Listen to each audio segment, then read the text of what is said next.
김포시 갑 유정복 전 의원이 17대부터 내리 3선을 한 지역구인데요. 20대 총선에서 김포가 김포 갑을로 분구가 되게 됩니다. 김포 신도시의 인구가 급증하게 되면서 지역구가 갑을로 나눠지게 된 건데요. 지난 총선에서 홍철호 의원에게 패했던 김두관 의원이 김포 갑으로 출마를 하고 또 새누리당에서는 김포시장을 역임했던 김동식 후보와 격돌을 하게 됐습니다. 그때 당시 김두관 후보가 새누리당 김동식 후보를 무려 19% 차이로 크게 따돌리면서 손쉽게 초선에 당선된 지역이라 할 수가 있는데요. 김두관 의원 같은 경우는 삼수 끝에 경남지사를 했습니다만 사퇴를 하고 대선 경선에 참여했다가 연이은 패배로 정치적 위기에 있었습니다마는 다시 재기의 성공, 극복하게 된 그리고 새로운 둥지를 틀게 된 지역이 바로 김포시 갑 지역구라고 할 수가 있겠습니다. 예. 행정자치부 장관, 경남지사를 지냈습니다. 이름만 들으면은 3선, 4선 의원 같지만 20대 총선에서 첫 의원직을 갖게 된 김두관 의원이 설 연휴 첫날 입장을 밝혔는데요. 본인도 김포 지역민도 조금 실망한 듯한 이야기입니다. 당의 요청과 결정에 따라서 지역구를 옮기게 됐다. 옮기게 된 지역구는 잠시 후 저희가 살펴드리겠습니다만 피할 수 있다면 피하고 싶은 것이 솔직한 심정이다. 자, 앞서서 봤습니다만 60%의 지지율 정도면 그간 4년간 텃밭을 어떻게 갈고 닦았는지 모르겠습니다만은 재선이 상당히 유리할 것으로 보이는데 어떻게 이렇게 결정됐을까요? 그러게요. 김두관 의원 같은 경우는 어렵게 이제 김포에 자리를 잡은 거 아니겠습니까? 지난번에 홍철호 의원한테 또 패했다가 어렵게 자리를 잡았는데 상대적으로 험지인 PK로 출마한 당의 요청을 받아들이기는 쉽지 않았을 것이다. 고민이 많았을 거라고 생각이 됩니다. 양산을로 그렇죠. 양산을인데요.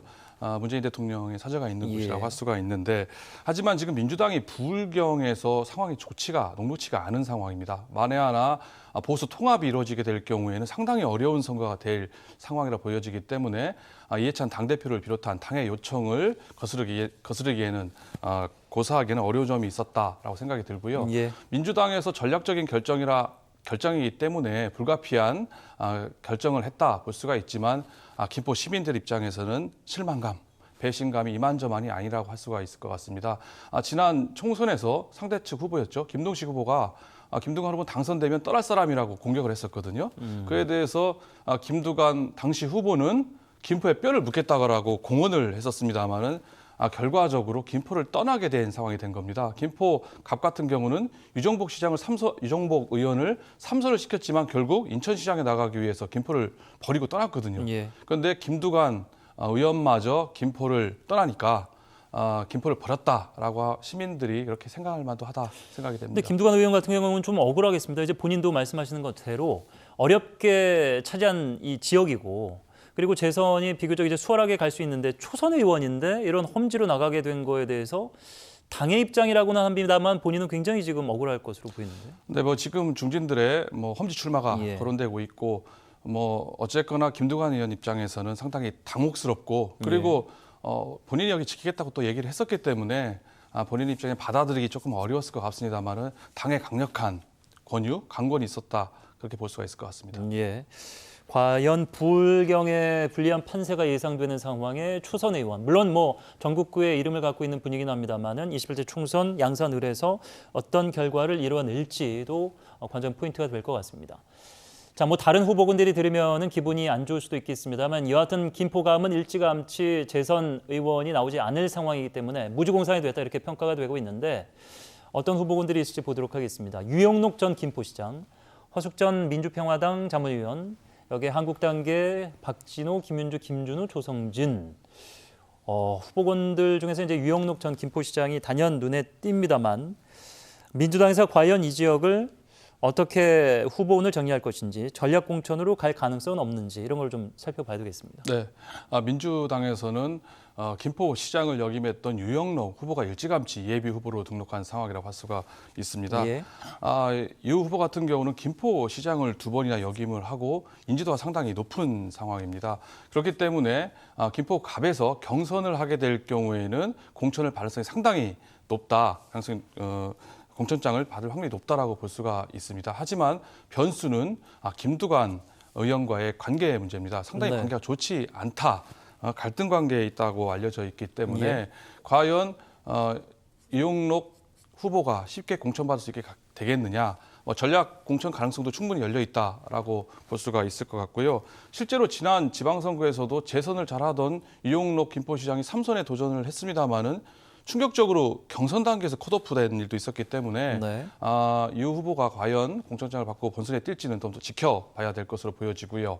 한국당 입장에서는 박진호 전 당협위원장이 일찌감치 출사표를 던지고 나섰는데요. 아무래도 박진호 후보가 공천을 받을 가능성은 좀 높게 점치고 있는 상황입니다. 박진호 후보 같은 경우는 자유한국당의 전신이죠. 예. 새누리당 대학생 위원장을 역임을 했고요. 또 작년 1월에 자유한국당 공개 오디션 당협위원장에서 파란을 일으켰던 인물입니다. 30대 초반으로 선출돼가지고 당협위원장에서 최연소를 하고 있는 인물이기 때문에 충분히 본선 경쟁 가능성이 있다라고 볼 수가 있을 것 같습니다. 예. 국가혁명 배당금당이 3명, 아마 이제 허경영 전 대선 후보가 이 당을 이끌고 있다 이렇게 알려지고 있는데 3명이나 또 이름을 올린 것이 좀 특이해 보입니다. 여하튼 또 다른 인물이 이 지역에서는 탄생하게 될 텐데 지역민들이 중요하게 여기는 현안들 몇 가지 좀 짚어보도록 하겠습니다. 이 지역도 역시 교통 문제가 빠지지 않는 네, 거예요. 김포갑의 가장 큰 현안은 GTX-D 노선이라고 할 수가 있을 것 같습니다. GTX-D 노선의 구체적인 노선과 계획이 올 하반기에 국토부에서 발표될 예정인데요. 예. 김포 입장에서는 기점이 인천, 청라국제도시가 아니라 김포 한강 신도시여야 된다고 강력하게 주장을 하고 있는 상황이고요.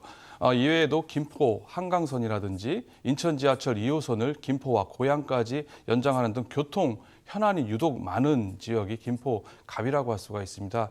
이는 2기 신도시죠. 김포 한강 신도시가 교통 환경이 상당히 열악하다는 반증이라고 볼 수가 있고요. 이를 개선하는 대책이 상당히 주요한 현안이라고 볼 수 있을 것 같습니다. 이외에도 김포에는 많은 그린벨트가 산재해 있는데요. 그린벨트에 대한 해제 및 피해 구제와 또 풍무, 도축장 이전 문제가 주요 현안으로 손꼽힌다고 할 수가 있습니다. 예.